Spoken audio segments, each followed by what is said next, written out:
Hi everyone, welcome back to the EMDR Doctor Podcast.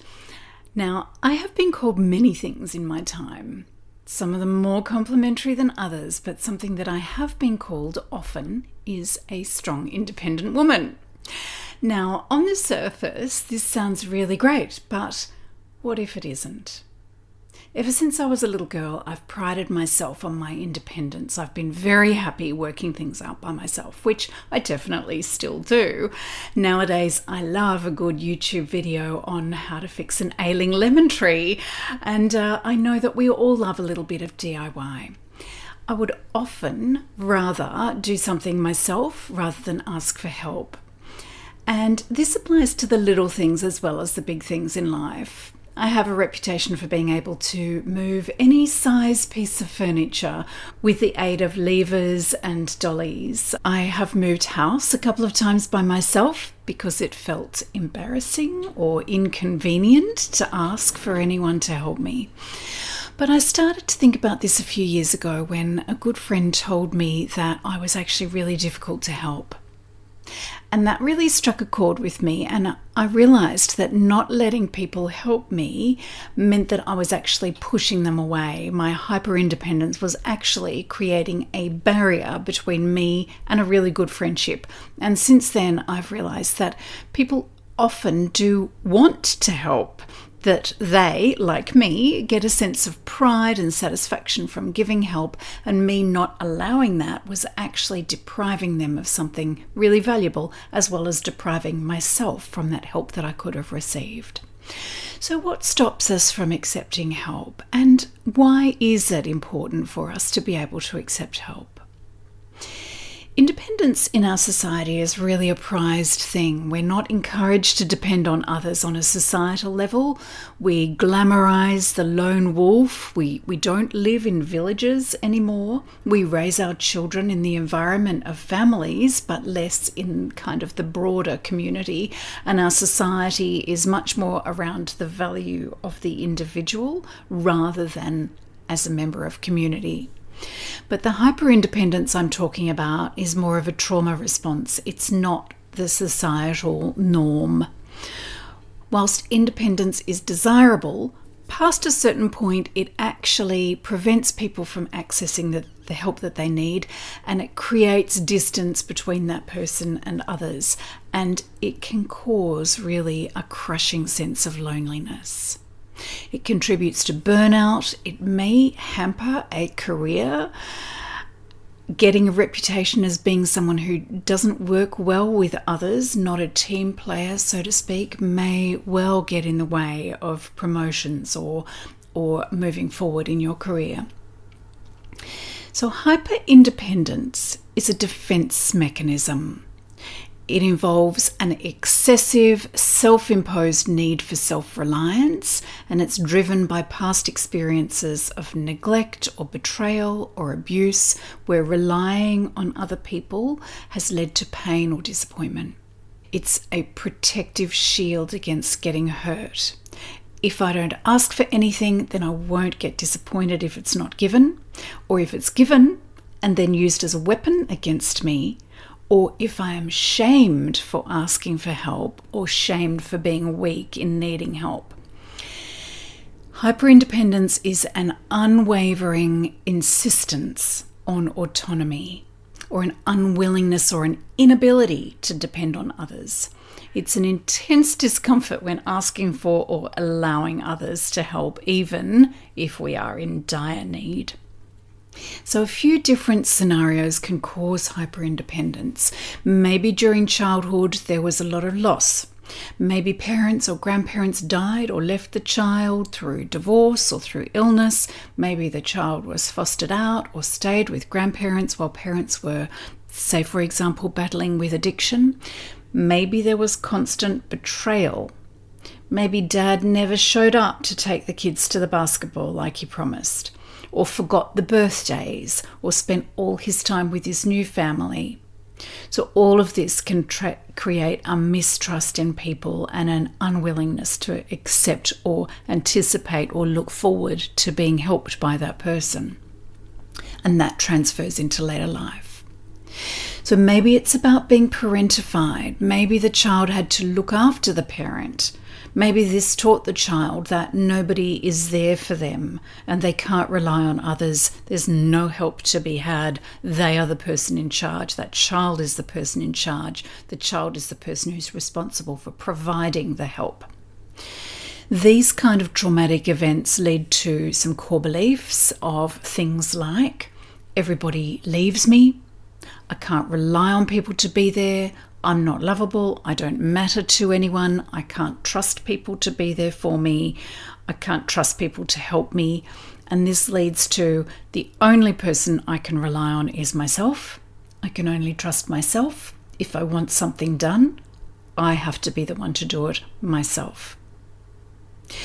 So the trauma might be more subtle. So sometimes small t traumas are more aligned with neglect rather than big traumatic events. So imagine this scenario. A child grows up in a family where there is a shaming or a scornful response to requests for help. Can't you just do that? You're a weakling. What an idiot. Do it yourself. Or a too frequent, you're in the way, get out of the kitchen, I'm too busy. So these are micro traumas or small t traumas, traumas of relational injury. So maybe it's about coming home to an empty house every afternoon, having to do everything from the washing to the cooking all by yourself. Or maybe a parent had a very transactional approach to helping. Okay, I'll do this laundry for you this time, but you owe me one. You need to mow the lawns this weekend. Or something even worse. So that transactional nature of, if I do you a favour, you'll owe me a big favour. And that can cause a core belief of, I have to pay a price if I get help. It's not worth asking for help. The consequences will be sometimes terrible. So how does this manifest in children? How does this show up in children? In the classroom, a hyper-independent child will likely be a quiet favourite of the teacher. Well, Tommy is such a pleasure to have in the classroom. He is so independent. He has such a mature approach to everything. So it can actually be reinforced a lot as it is easy for the adults around that child, because that hyperindependence takes a load off the adult who's involved. So this kind of response gives little Tommy a great sense of achievement and pride in being independent, and that then gives them the reward, and that cements that approach of not asking for assistance.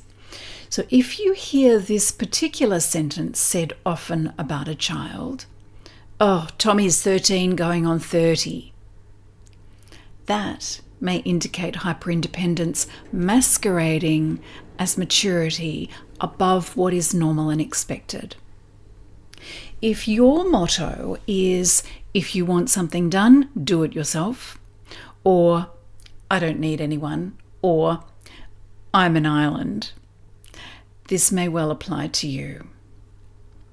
So hyperindependence is definitely a survival tactic. It can protect from a worse trauma or a hurt or a betrayal. But here is the downside. It can be terribly, terribly lonely living on an island.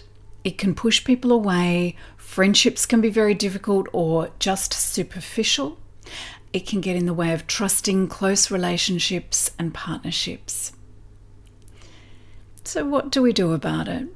As a trauma therapist, I always start with the trauma. Once we can take the hurt out of those difficult memories, then it becomes much easier, both with the big T trauma and that small t relational trauma. So after we've worked on the trauma, then it becomes much easier, or actually even possible, to work on the behaviours that entrench that loneliness. Once we can learn to trust others, then relationships naturally become deeper and more fulfilling and reciprocal. We can ask for and receive help, love and companionship, and we can also give more freely that help, love and companionship. it becomes more mutual. Once we resolve the trauma that's getting in the way, healing will bring all the rewards, including a softening of that need for isolation and independence, and an increasing ability to be close, to be trusting, and to be just a little bit dependent on others. And aside from the trauma work, or once we've done the trauma work, we can work on the defenses like that of hyperindependence by targeting that defense or compulsion directly within an EMDR session. So if we do that, we might find that the session goes to all of those small t traumas that have contributed to that defense. And once we've processed those, that defense is no longer needed. So if we are no longer carrying that pain, then we no longer need to protect ourselves from it. Then we no longer have to carry the armor. We can go through life unencumbered by that particular heaviness. And EMDR can be a great way to heal those wounds, lose the defenses, and start to explore the richness of allowing yourself to lean on another person, allow someone else to contribute to your life and your happiness and your stability. We are not islands. We all deserve to experience that joy of loving and relying on someone safe. Let me know if this has resonated for you, if you've had that hyperindependence tendency, or if you've found a way out of it. Feel free to leave a comment or to email me. I love to hear from my listeners. And if you would like to rate or review the podcast, please do so. It really does help other people to find the podcast. So now I have to let you know, and this is quite ironic, that asking for your help with podcast reviews does not come naturally to me.